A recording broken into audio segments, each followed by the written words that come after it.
We've been monitoring a ton of injuries so far this week, but honestly, feel like we got really lucky with all the positive news that's come out so far today.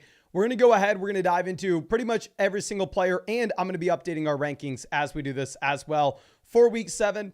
First thing, Zay Jones, Michael Wilson, not listed on the injury report. Harrison is going to be playing. I mean, I think that's probably the most important thing that you have here in terms of how we are ranking these Cardinals receivers.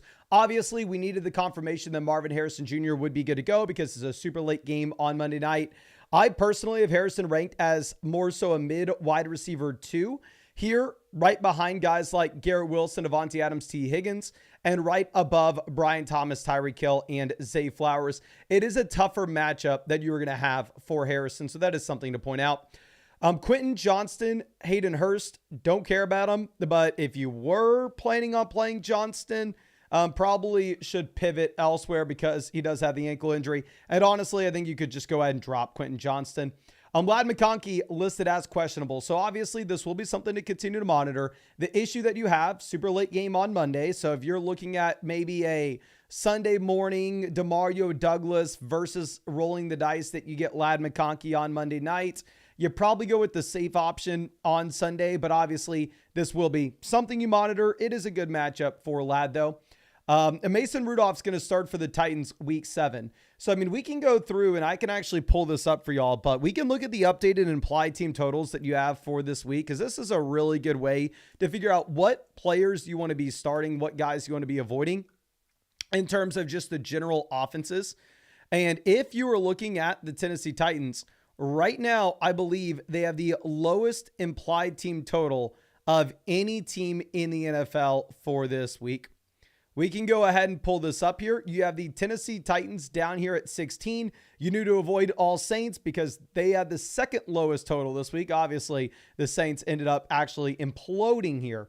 So yeah, the only guy that I would start in Tennessee would actually be Tony Pollard, just because you do have the guaranteed touches with no Tajee Spears. Now going over to our next player, Kenneth Walker, downgraded to questionable for week 7. This is definitely something to monitor. Obviously, with Walker, it's very safe to say that if he plays, you play him. If he misses, Zach Charbonnet is somebody that you jam in your lineup. So in terms of me updating our rankings on the sites, I still have Kenneth Walker at RB5. I think him dealing with the illness, maybe we move him behind Bijan Robinson. Obviously, Kamara's already played, but going to leave him in the rankings. It is a really tough spot to figure out with Kenneth Walker. And going down to Zach Charbonnet. Charbonnet is down here at about RB34 in our rankings for this week. However, if you were to have no Kenneth Walker, Zach Charbonnet would jump up ahead of everybody you see on the screen. And if you had no Kenneth Walker, I would put Charbonnet alongside like Josh Jacobs and David Montgomery, to be honest with you. I mean, we said it, but even before we had seen a game where Charbonnet was the starter, but especially after we had the confirmation early in this season, I think now you can safely say, yep, 3 down back. We'll have a ton of target volume. We'll have the usage in the red zone as well if Walker were to miss. So we have no TJ Hawkinson week 7. No Hawkinson does make it where Jordan Addison is maybe a little bit more appealing than he otherwise would be, but we had Hawkinson good to go in practice 2 weeks ago, obviously then the bye, then he was practicing this week as well. So I think that there's a good shot that Hawkinson will be available to the Vikings in week 8, which in that case, Hawkinson probably immediately becomes a low-end tight end 1. I'd probably rather wait a week, of course, and actually see him in this offense before you start him. Mike Evans, not listed on the injury report for Monday. This is massive because obviously this is going to be a Monday night game. Mike Evans popped up with a hamstring injury, ended up missing practice on Friday. So I was concerned about Evans, but now I think you can safely rank him as a low-end wide receiver 1 in the ranks this week. Going over to what we have with Rachaad White. Rachaad White is listed as questionable for Monday. So this is difficult because we've had this Tampa coaching staff saying that it's going to be a 3-man running back by committee. So if you look at my rankings, I have Bucky Irving as RB1 in this backfield as of now. I have Rachaad White down here as RB37, Sean Tucker as RB38. If Rachaad White is healthy, if Rachaad White is good to go, I would say that no running back here is startable because it's going to be a 3-man committee where they're saying that they are going to ride the hot hand. I would want to roster them all, see what we get the following week. And then at that point, when we're more comfortable and when we can easily project out this Tampa Bay backfield, then maybe you jam in Bucky Irving. Maybe you put Rachaad White back in your lineup. But for now, I'm not planning on starting any of these guys, except if Rachaad White were to get ruled out. And then Bucky Irving does move up these ranks. Bucky Irving probably drop Trey Sermon, Travis Etienne, Devin Singletary, Ramondre Stevenson, Nick Chubb. And also Sean Tucker would jump guys like Eckler, Algier, Charbonnet, Madison, Bigsby, Moss. So both running backs would move up if Rachaad White misses, but I don't think you can rely upon it right now. And then, like we already said, Evans should be good to go. That was old news. Here, Nick Chubb officially activated to the 53-man roster. We already knew Nick Chubb was going to play. We were already told this previously. We've also been told that they're going to be safe with him, that they want to be thinking long-term. So I have Nick Chubb ranked as a high-end RB3 in my rankings this week. It's a horrendous offense. Going back to what we have with the implied team totals, sportsbooks currently are putting the Cleveland Browns as the 3rd lowest scoring offense in the NFL, neck and neck with the New England Patriots here, and only ahead of the New Orleans Saints and Tennessee Titans. So I still probably want to avoid all Cleveland Browns. You can see that with my Jerry Jeudy ranking as well over on the side. I know people may be excited with Jeudy that you have no Amari, but I still have Jeudy down here at about wide receiver 42. I don't want to start any Cleveland Brown without a passing volume in this offense. Maybe David Njoku is viable, but nobody else here. Going over, we already knew Harrison is going to be playing. So yeah, move Michael Wilson down your ranks. I don't think Michael Wilson is startable now that Harrison should be in. Like I said, a tough matchup. And I think Harrison's going to be a mid wide receiver 2 in my ranks this week. Obviously, rest of season, Marvin Harrison would be much, much higher than this. But honestly, I want to see if we actually have projections that are out with Harrison. Obviously, this is a really tough matchup you have going up against the Los Angeles Chargers. Right now, going ahead and looking at sportsbooks, you get an implied team total of 21.5 points from Arizona, which puts them right ahead of like the Dolphins, the Jets, the Broncos, the Giants, the Steelers. So it's not like you're expecting this to be a great offense here. But I mean, Underdog does have Harrison higher, lower 49.5 receiving yards. So yeah, Underdog has him extremely low. Like in comparison, Brandon Ayuk is up at higher, lower 61.5. We were showing this in the live stream last night where we really liked the lower on 63.5 receiving yards for Ayuk, 61.5, maybe a little bit tougher. And then my favorite opposite pick here will be Montgomery to have at least 62 yards where he's crushed this mark every single week. Obviously, it is a very tough matchup, but of course, if y'all wanted to check out any of these picks over there on Underdog Fantasy, you know where you can do that. The link's in the description, the link's in the comment section, the link's in the live chat. And if you use promo code FLOCK, you'll actually get a 50% deposit bonus up to $1,000, and you'll get a free Aaron Rodgers pick for tomorrow night, more than less than half a total yard for that game, and a free team review in the live stream that we are doing every single night on flockfantasy.com. Just make sure that you set up an account on flockfantasy.com with the same email address as your Underdog account. That way I can accredit you with that free team review voucher. But let's move this back over to our next update. Next update going to be the Steelers are planning on starting Russ week 7. We were told this at the very beginning of the week. If you are following it, it's funny because like this, we get a report, oh, Russ is going to start, Fields going to get benched like week 1, like super early on. Then yesterday, Tomlin goes like, yeah, we're going to keep it in house. We're not letting anybody know who's starting, even though we already all knew. Then George Pickens immediately comes out after, and George Pickens says, yeah, Russ is starting. So it seems like maybe they're trying to just throw additional smoke on this situation against the Jets.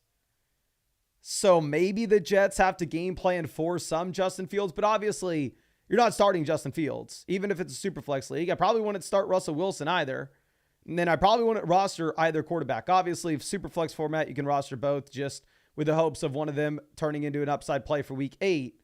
But with Russ under center, well, I think you could make an argument that this does hurt the Pittsburgh Steelers. At the same time, you can make an argument that this actually helps Najee Harris and George Pickens. given the fact that Russell Wilson won't have the rushing touchdowns and Russell Wilson won't have the rushing yards that Justin Fields would have. So obviously Russ himself is less exciting in fantasy because he's not going to be monopolizing the points in Pittsburgh the way that Fields would be. But also, I think you give a bump to those pass catchers and the running back like Najee, where you could potentially see a few more targets out of the backfield. Don't start either one of these players, though. Evans good to go. We already talked about it. Now, Tua set to practice next week. Hope is he'll start week 8. This is exactly what we've been talking about. We've listed the Miami Dolphins players as buy low candidates every single week over the past 3 weeks. So if you're playing in a league where your league mates aren't diehard fantasy football, your league mates aren't diehard NFL news, and for whatever reason they do not see this and they still going, oh my gosh, Tyreek Hill's been so disappointing. Oh my gosh, Jalen Waddle hasn't been startable. You go and you pick up the Miami Dolphins right now. Like, I actually have seen this. Cole Holmes says I got Waddle off waivers. So obviously we're breaking down people's teams in the live stream every single night. And over there on the site, I mean, we can just pull this up real quick.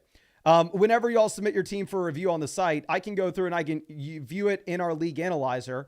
And over here in the far right column, our league analyzer shows the best players available according to expert ranks on the waiver wire. We can go ahead and we can set these to my rankings. That way we can see my, but anyway, this is the Flock League, supposedly the best players available on waivers. And whenever I look at your leagues, I have seen Jalen Waddle sitting out there on the waiver wire in some of y'all's like 10 team formats where you only start 2 wide receivers and 1 flex. So for the love of God, if Waddle is out there on the waiver wire, make sure you pick him up, which I think should go without being said, but still. And obviously, this is a free league analyzer over on flockfantasy.com if you ever wanted to use it. You have to play on Sleeper, ESPN, or Yahoo, though, if you want to take advantage. But yeah, if you play on Sleeper, ESPN, or Yahoo, you can link for free, see the best waiver wire options, see power rankings based off position. Really cool tool. And that's completely free for you on the site. But let's move this back over. We already know that Harrison is good to go. Already updated that. Quentin Johnston, doubtful. Don't plan on him. Ladd McConkey, questionable. If you don't have a backup option on Monday night, I'd probably look to not start Ladd, but it is a good matchup. If we get confirmation by the time we need it to get Ladd in, then yeah, I think you can play him in a good spot against the Cardinals. Zamir White, questionable for week 7. So I have not seen an update with Zamir White today. Now, with that being said, you're obviously never starting Zamir White here. The only reason that this makes a difference is if Zamir White does play, Alexander Mattison won't be as appealing. But it makes no difference for Zamir White himself because obviously you're not starting this dude. Ricky Pearsall will make his season debut in week 7. Super excited for what this means with all my Underdog best ball teams, but also at the same time, it doesn't really matter in your regular redraft league. Like, let me go ahead and actually pull this league analyzer back up. Here's my team. I was considering dropping Antonio Gibson. Obviously, we have Hollywood Brown on the IR, so can't drop Hollywood. And going through and picking up Ricky Pearsall. But my thought process with Ricky Pearsall here is, I don't know, best case scenario, you're playing behind Debo, Ayuk, and Kittle. Best case scenario, you're the 4th option in an offense that wants to run the ball consistently. So like in my own league, I haven't picked him up yet. Now, if Ramondre Stevenson, we're told that he's going to be good to go for Sunday, then at that point, I probably drop Gibson and I probably pick up Sticky Ricky. But in the majority of y'all's formats where I've seen a lot on the live stream that's a little bit shallower, I wouldn't consider it at all, to be honest. Jordan Mason, not listed on the injury report. For the love of God, make sure you are starting Jordan Mason. I mean, I can go through and I can show you where he's at in my rankings. Sadly, I actually have to go up against Jordan Mason in the Flock League this week. Sal has Mason as his RB2. So I'm really hoping that Jordan Mason disappoints. But with that being said, pretty much every week he's played and he's been healthy. You have seen 90+% of the opportunities in his backfield. It's a tough matchup. And with him being banged up, maybe you get a little bit more Isaac Guerendo mixed in. But he's still a top 10 running back, and you still start Jordan Mason. Please. Please.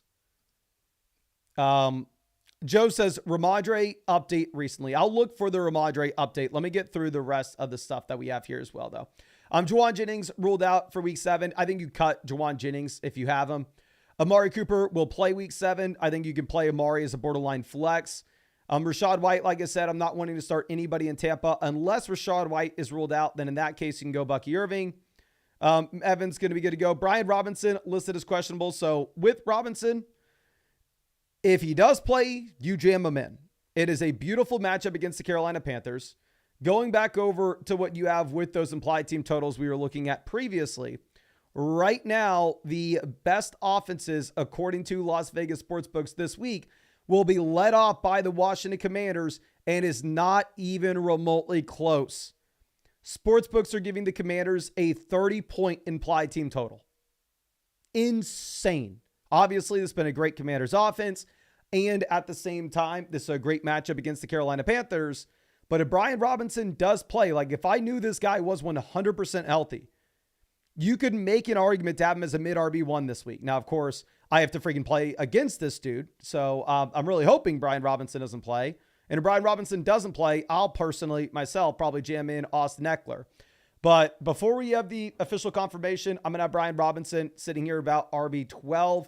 But yeah, I put Terry McLaurin, wide receiver 10, in our rankings this week. This is the highest I have ever ranked Terry McLaurin. Literally, if you can find a video from 2023, 2022, or whenever it is, of me ranking Terry McLaurin as a top 10 receiver, the first person to find that video, I'm not going to. There's no way in hell y'all are going to be able to reach me with that. So never mind. I was going to say I'll Venmo you $20, but that's just unrealistic to set up. And here going over to quarterback, we have Jaden Daniels, QB1, and even Zach Ertz, I think could be a viable streamer if you needed one. So please get in as many of your Commanders as you possibly can, but we will have to continue to monitor the Brian Robinson Jr. updates. Dallas Goedert listed as out. Don't play any backup tight end here in Philly. The only thing that this matters for is potentially you bump up Devonta Smith a bit. Trey Sermon not listed on the injury report. Not only is Sermon not listed on the injury report, but obviously you have no Jonathan Taylor this week as well. So going through and looking at where we have Trey Sermon in our rankings, I have Sermon here as a mid RB3. He had 18 carries last week. I believe I can go ahead and I can pull this up just to be extra sure. But I believe the man had 18 carries with 0 usage as a receiver. Yep. So you had 18 carries, no receiving usage, obviously laughably inefficient as you'd expect that Trey Sermon is. You have Anthony Richardson starting this week for the Colts. Anthony Richardson's probably going to have a low checkdown rate. Anthony Richardson could probably vulture rushing touchdowns here as well. So I would definitely avoid starting Trey Sermon if you can. Obviously, we're going to have to get some additional information of what we have with these guys like Travis Etienne. But anyway, going over Josh Downs, Alec Pierce listed at questionable. If Downs plays, you can potentially go with them. But going back to what we were talking about previously, Anthony Richardson's the starter here. So like the Anthony Richardson, Justin Fields parallel does make a lot of sense in that you can maybe make an argument that like, oh, okay, maybe Anthony Richardson could be better for the Colts, but Joe Flacco obviously better for the surrounding players because Flacco's not going to steal the rushing touchdowns. He's not going to have a bunch of rushing yards. He's not going to monopolize the points the way that Anthony Richardson will. So you'd be more excited about Anthony Richardson in fantasy than Flacco, but I think everybody understands that you're more excited about the receivers and the running backs with Flacco under center in Indy. Tyler Lockett, not listed on the injury report for week 7. Should be a super high scoring game environment. Like going back over to the implied team totals. Right now, this game, you actually have an over under 50.5 points here for the Atlanta Falcons and the Seattle Seahawks. Seattle projects to be a borderline top 10 offense in total points scored. But the games that you want to target that have very high totals and should have a ton of points scored, the Commanders offense, as we already discussed, this Falcons Seahawks game, this Ravens Tampa game, and the Vikings Lions game. Those are the 4 games that you want to try to get as many options as you can into your lineup. Lockett, if you're playing like a 2 wide receiver, 1 flex league, you're not interested in. But like if you're playing like in a format like the Flock League, right, where you have to go through and you have to start, say, 2 wide receivers and 2 flex spots every single week, there, like I would love to start Lockett. Like I would start Lockett potentially over Waddle if I had him, but the woulda, coulda, shoulda, of course. Odell, don't care about. Tyler Conklin, don't care about. Will Levis, we already discussed. Dontavian Wicks, if he does play, I would say that probably worth the roster spot. Like if we get word that Dontavian Wicks is going to play, going back over to the options that we have on the waiver wire right now in the Flock League, it just sucks so much looking at. This is why I would 100% recommend like taking advantage of what we have over there with the site in terms of linking your team for free. The very minimum, I think it's going to be a better way to view your waiver wire than like Sleeper is. As I go over and I try to like view the guys I'm going to be picking up in the league, the way that Sleeper sorts it by projected points, which feels kind of arbitrary at times, kind of sucks. Whereas I can go over and I can look at best available pickups using the rankings. It's like, oh, Dontavian Wicks, probably the best available pickup that you have on the waiver wire. And obviously, if you're a paid subscriber, I would recommend looking at my rankings because I keep them up to date super often. And in that case, and go, oh, no, maybe Cousins is actually the best pickup. But regardless, that's besides the point. If Wicks is out there on the waiver wire, I probably pick him up if we get word that he is going to play, as I think that you could kind of get ahead of the rest of your league mates with an interesting offense and a team that's going to spread the ball out to so many different players. Torsten says, is it free to make an account on flockfantasy.com? It is completely free to make an account on flockfantasy.com. It's free to play around with the trade finder, the trade calculator. It's free to check out the expert consensus rankings. We just pushed out an update that I think has a bug with the expert consensus free rankings. The only thing that really costs money on flockfantasy.com is if you're wanting to look at like an individual set of rankings like my own, if you're wanting to ask an expert for personalized advice, because obviously that takes their time. I think that's really the only thing behind a paywall is getting personalized advice from the experts on the site and seeing their exact rankings. But everything else should be free on flockfantasy.com if you're interested. But moving this back over, Jacoby Myers doubtful. This makes Trey Tucker solid. Like you can start Tucker if you want, but going back to what we talked about, like when we had to talk a bunch of people out of starting Trey Tucker 2 weeks ago, when everybody was all in on the Trey Tucker experience, it's a bad offense and a bad receiver. Same thing why you don't start Bub Means on Thursday night, right? Bad offense, bad receiver. The wide receiver position is completely different than running back. Just because there's only one guy left doesn't mean you can start that guy. James Cook, not listed on the injury report. So for the love of God, make sure you are starting James Cook. Massive spread on this game right now where you actually have the Bills favored by 8.5 points. I believe that should be the largest spread of the week, tied with the Washington. It's so crazy to see this projection with Washington. They're projecting like the gap between the highest scoring offense this week in Vegas projections and the second highest scoring offense is a larger gap than the second highest scoring offense is to the 11th. Like get your Commanders in. Start McLaurin. Start Brian Robinson. Don't start Myers. Start James Cook. Ray Davis you can drop now that James Cook's back in. Cubs going to be a game time decision. Jordan Whittington is expected to play, so maybe if you didn't want to, I don't know, go through and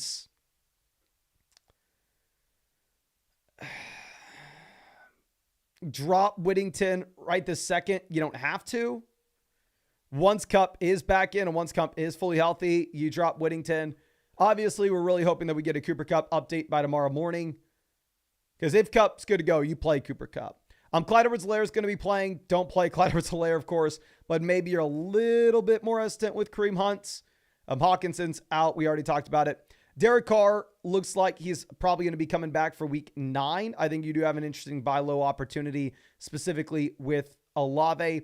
Don't have an update with Juju yet. Achane is good to go. But I think we've covered pretty much all the injury news in this little recap. Obviously, I'm going to be live again tonight, probably in about 2 hours, answering all the questions that we have over on flockfantasy.com. If we have any more injury updates, which I'm sure we will, I'll go through and I'll cover them. If y'all just came into this at the very end, I would just restart the video from the beginning. That way you can go ahead and get the other updates.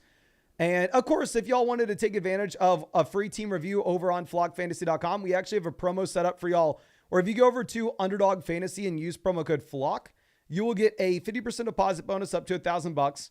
Plus, you're going to be getting a free Aaron Rodgers pick more than less than half a total yard for the game tomorrow night. And you'll be getting a free team review in the live stream that we are doing every single night. Just make sure that you set up an account on flockfantasy.com with the same email address as your account on Underdog Fantasy, so I know who to hook up with the free team review. And if you're looking for some interesting picks, if you wanted to pair up that Aaron Rodgers free square with something, I'd be looking at Ayuk for fewer than 61.5 yards and Montgomery for more than 61.5 yards. But thank you again. I really do appreciate you. And I really hope I get to see you out in the live stream, probably in about 2 hours. And hook 'em horns. We'll be watching the Texas game together.